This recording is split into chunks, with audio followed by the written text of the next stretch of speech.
अब अपन चलते हैं छठे चरण पे। छठे चरण में कुछ नहीं है, बस एक ही चीज है, सिरोही। सिरोही को लेकर ही पूरा छठा चरण है।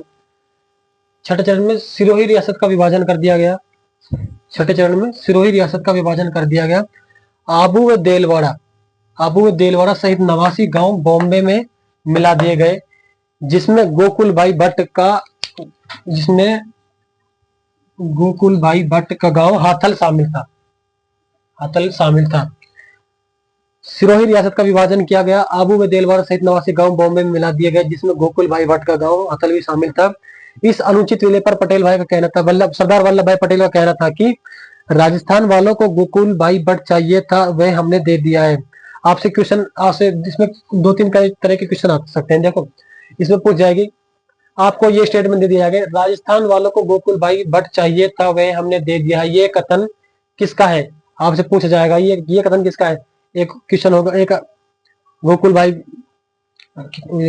सरदार वल्लभ भाई पटेल, सुभाष चंद्र बोस और गांधी जी। और तो इसका आंसर आपको ध्यान रखना, किसने कहा था ये अनुचित विलय पर? पटेल, सरदार वल्लभ भाई पटेल।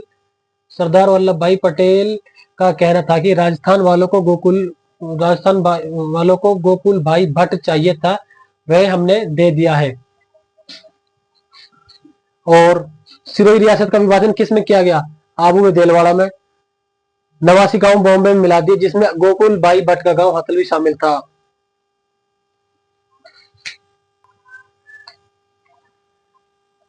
तो छठे चरण का विलय कब हुआ था? 26 जनवरी 1950 को। इसी दिन हमारे प्रदेश का नाम राजस्थान पड़ा। याद रखना, 26 जनवरी 1950 को विलय हुआ और इसी ही दिन हमारे प्रदेश का नाम क्या पड़ा? राजस्थान पड़ा।